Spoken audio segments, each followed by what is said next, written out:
Cosmetic surgery एक इस तरह की सर्जरी होती है जो जैसे लोगों के चोट लग जाए, कट जाए या जल जाए तो उनको रिपेयर करने को हम कॉस्मेटिक सर्जरी बोलते हैं, जिससे कि ऐसा महसूस हो जो आदमी को ये लगे कि इस बंदे को कभी कुछ नहीं हुआ है।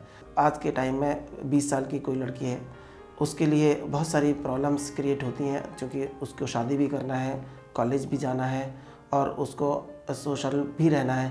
तो इस लिहाज से आज के टाइम में कॉस्मेटिक सर्जरी का बहुत चलन हो गया है।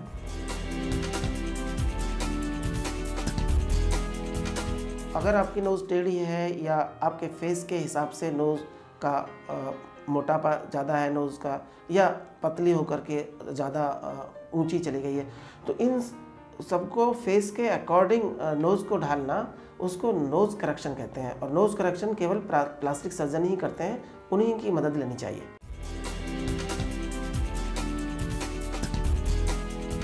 बहुत सारे लोग लिप ऑगमेंट कराते हैं, जिसके लिप्स पतले हैं उनको मोटा कराते हैं, उसमें हम लोग फिलस डालते हैं या नेचुरल ट्रांसप्लांट डालते हैं।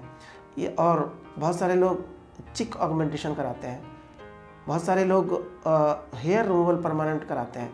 तो ये सारी चीज़ें जो हैं अब लोगों के जहन में या दिमाग में ये आती रहें कि इससे हमारा लुक ज़्यादा बेहतर लगेगा और हम प्रेजेंटेबल रहेंगे हर जगह पर। देखिए, nose correction, lip correction, scar revision या फेस पर स्कार रिमूवल ये तब कराने चाहिए जब आपको ये लगता हो कि मेरी प्रेजेंटेशन अच्छी नहीं है या मेरा इसके बगैर काम नहीं चलता है, तभी आपको इन चीज़ों पर जाना चाहिए। नोज़ करेक्शन में कई बार ऐसा होता है कि आपकी एक्सपेक्टेशंस बहुत ज़्यादा होती हैं, या लिप ऑगमेंटेशन में आपकी एक्सपेक्टेशन बहुत ज़्यादा होती हैं।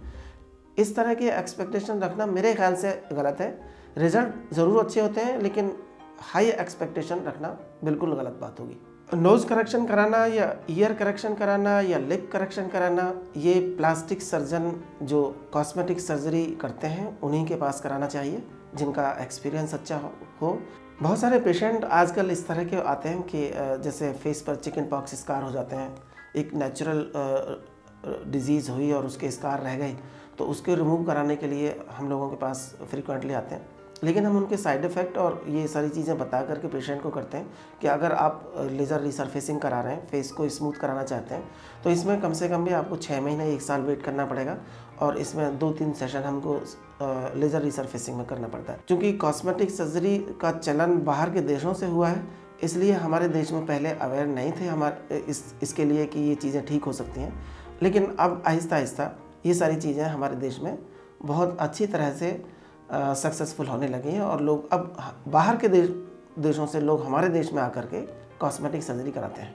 कॉस्मेटिक सर्जरी के लिए हमारे देश में अब बहुत फैसिलिटीज़ हो गई हैं। पहले लोग कॉस्मेटिक सर्जरी के लिए बाहर जाना पड़ता था लोगों को, लेकिन आज के टाइम में हमारे यहाँ aesthetic surgeons, plastic surgeon, dermatologist ये इस तरह की सर्जरी करते हैं।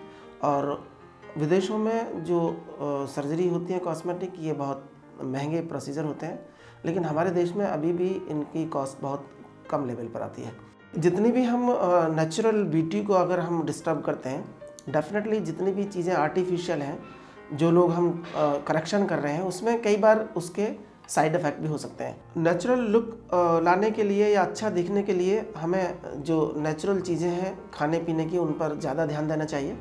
जैसे मिल्क है, दही है, वेजिटेबल्स हैं, फ्रूट्स हैं। अगर हम इनको ज़्यादा खाने में यूज़ करेंगे तो हमारी स्किन बहुत अच्छी रहेगी और हमारी स्किन का जो टेक्सचर है वो अच्छा बना रहेगा। अगर हम समय पर सोते नहीं हैं, समय पर खाते नहीं हैं, समय पर नाश्ता नहीं करते हैं, या ब्यूटी कंपनीज़ की दवाई लगा करके अच्छा दिखना चाहते हैं, तो ये मेरे ख्याल से अच्छा नहीं होगा। अगर नेचुरल आप बहुत अच्छे हैं तो मेरे ख्याल से उसको ज़्यादा छेड़छाड़ नहीं करनी चाहिए, क्योंकि जो चीज़ हम रिपेयर करते हैं या जो चीज़ हम फिलर्स करते हैं, बोटॉक्स करते हैं, ये सारी चीज़ें आपको एक दिन रिपीटेड करवानी पड़ती हैं। और अगर आप नेचुरल ब्यूटीफुल हो तो मेरे ख्याल से फिर इन चीज़ों की आपको ज़रूरत नहीं है।